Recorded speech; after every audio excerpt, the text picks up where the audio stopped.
and welcome back to another chapter of English grammar. Hope you're keeping safe and healthy. Our today's chapter is gerund and infinitives. Before we move ahead with our chapter, let's revise verbs. We all know that verbs have three forms: V1, V2, V3. V1 is known as the present tense, V2 is known as the past tense, V3 is known as the past participle, and V4 or V1 plus ing is known as the present participle. V1 is also known as the base form of the verbs. Here are few examples of verbs: V1, V2, V3 and V4. You can just go through it.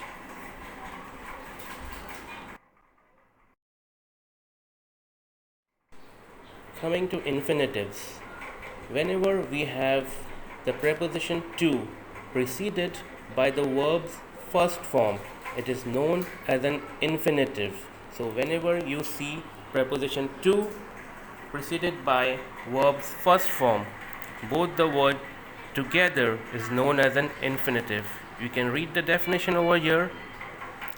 An infinitive is the verb form that is to at the beginning. For example, to do, to sleep, to love, and to create. It is the simplest form that you have to modify to fit into sentence.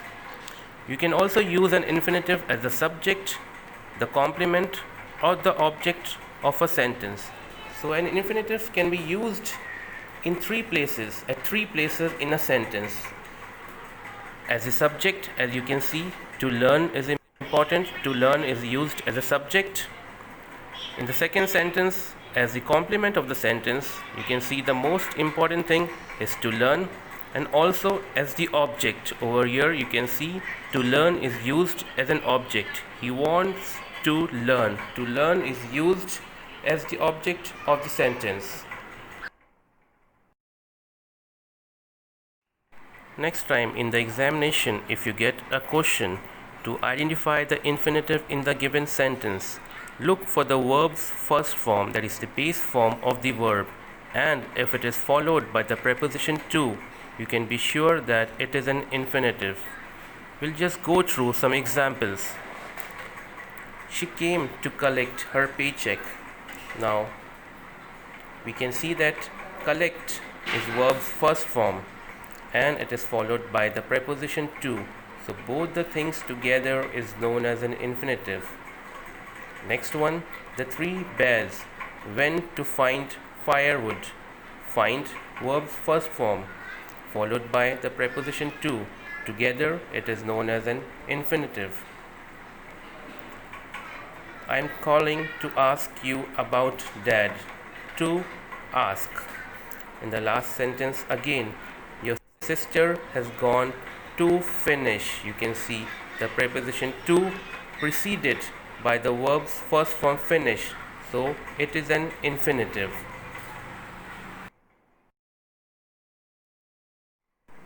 Now let's study gerunds. Gerunds are formed by adding ing to the verb.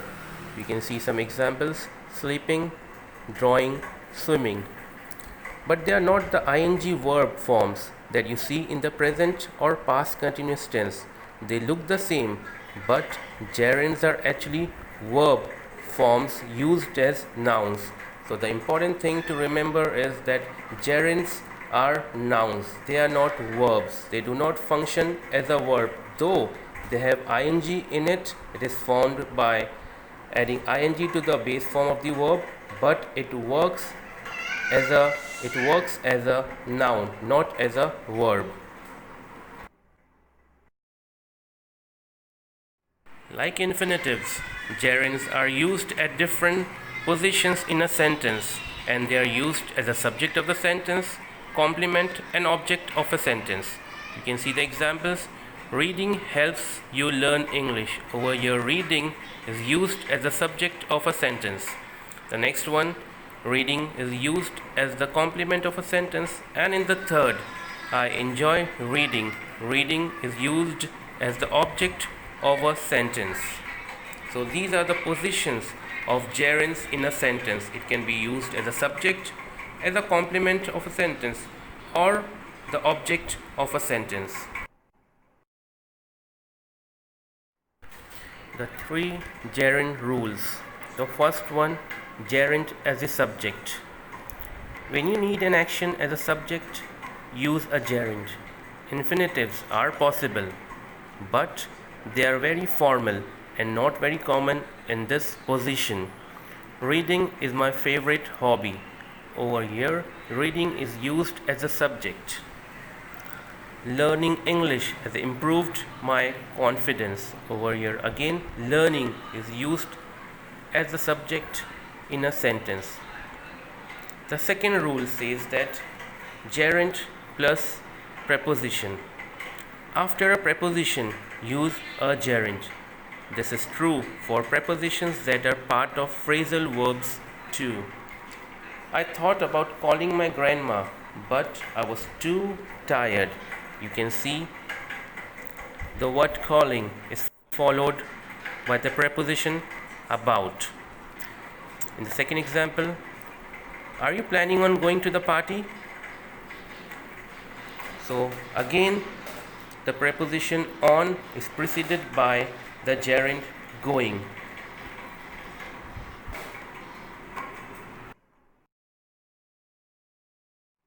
The third rule is verb plus gerund.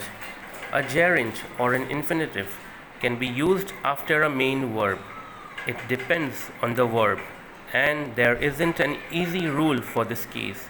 Memorizing the most common verbs that take a gerund, such as advise, avoid, enjoy, finish, practice, quit, and suggest, is helpful. You can see the examples. My teacher advised studying for the quiz. The word advised, verb, is preceded by the gerund studying. The next example, they enjoy making crafts in class. Again, the gerund making is followed by the verb enjoy. Don't forget that some verbs take either a gerund or an infinitive with no change in meaning. Some common verbs include like, love, and hate. So you can interchange a sentence by replacing the gerund with an infinitive. You can see the example. She likes watching movies.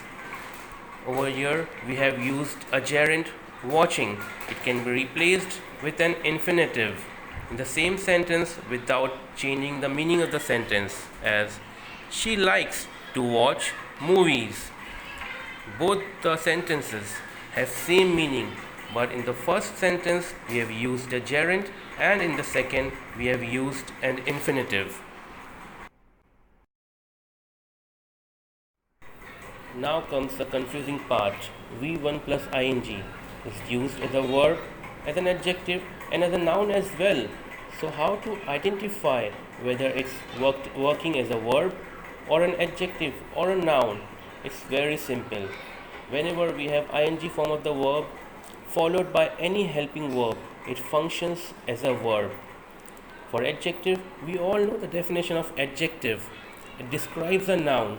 So whenever the ing form of the verb is preceded by any noun, and if it is describing any noun, it functions as an adjective. And gerund we have already studied. Gerund is nothing but a noun. Ing form of a verb, but working as a noun.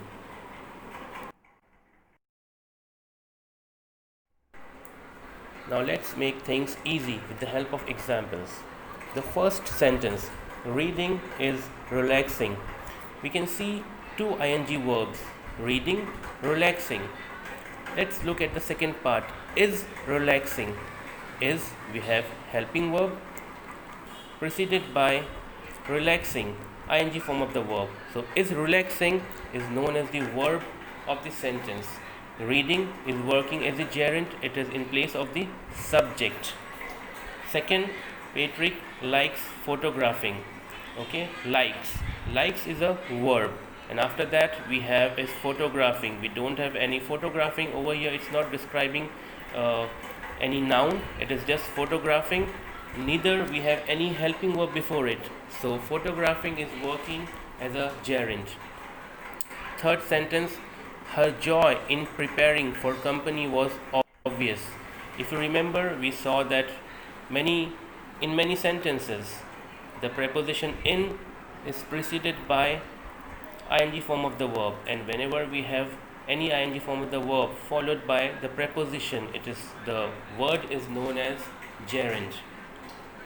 Okay, neither we don't have any helping verb before it, so it cannot be a verb. And then preparing is, it's not describing any noun, so it cannot be an adjective also, so simply it is working as a gerund. In the next sentence, it was such a long boring flight. Okay, now let's see in the third one, it was such a long boring flight. Now flight is a noun. Now ing form boring, over here it is describing the noun flight, so boring over here is working as an adjective. It's not a next sentence, I was talking to such a boring guy at the party. He talked about himself for an hour. Now over here we can see two ing form of the verbs, talking, boring. Okay, now talking is followed by helping verb, was talking, so was talking is working as a verb over here.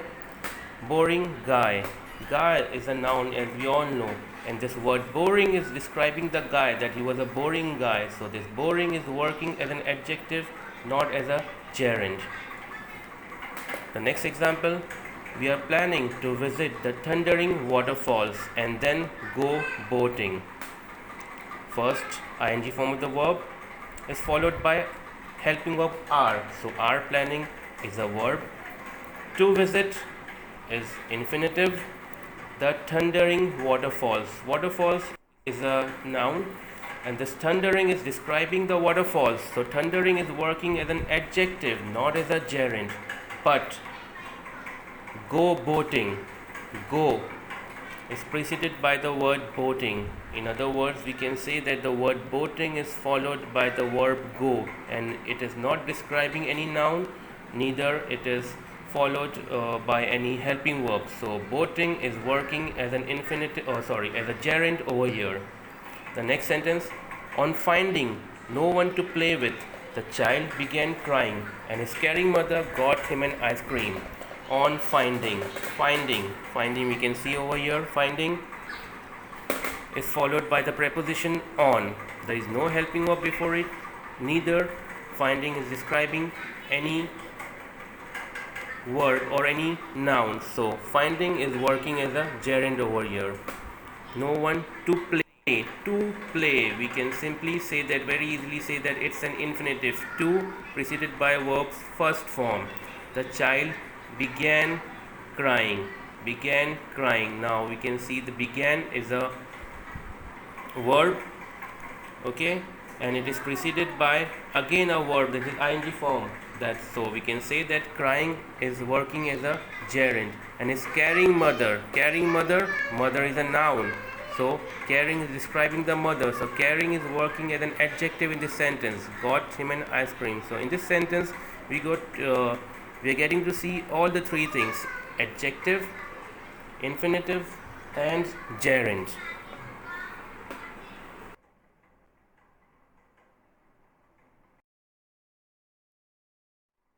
In this slide, we'll see that how an infinitive is replaced by a gerund without changing the meaning of the sentence.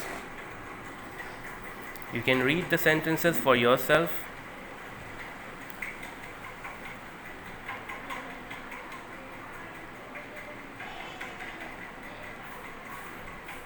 In all the sentences, you see that the infinitives are replaced with gerunds without changing the meaning.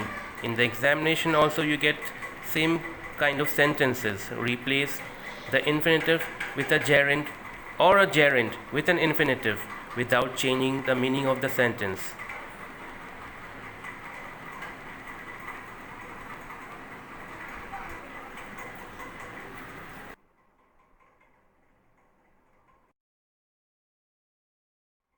We have more examples to understand. The sky poured turbulent waters on Mumbai to transform lanes and streets into rivers. Rewrite using gerund form of the underlined word. Okay, so we have to write the gerund form of the underlined verb. Okay, to transform we have to replace it with a gerund.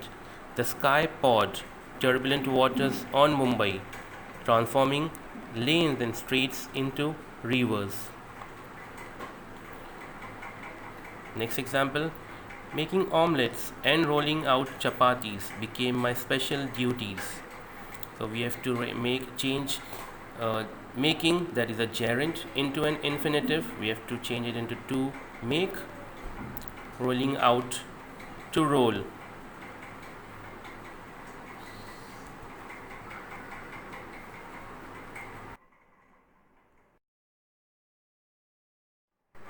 Next sentence, I got caught each time I tried arguing. Arguing is a gerund. We have to replace it with an infinitive.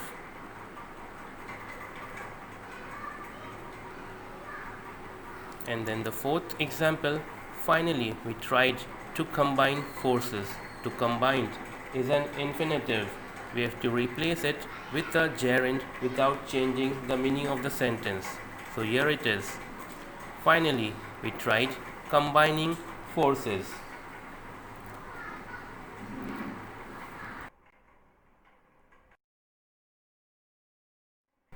Here is a small exercise for you all. Change the verb in brackets into the correct form.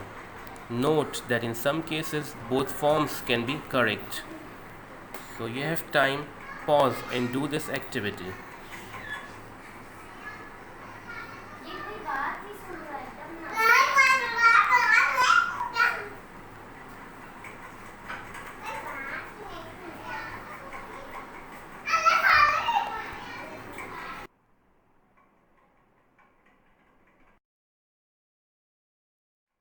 You can check the answers.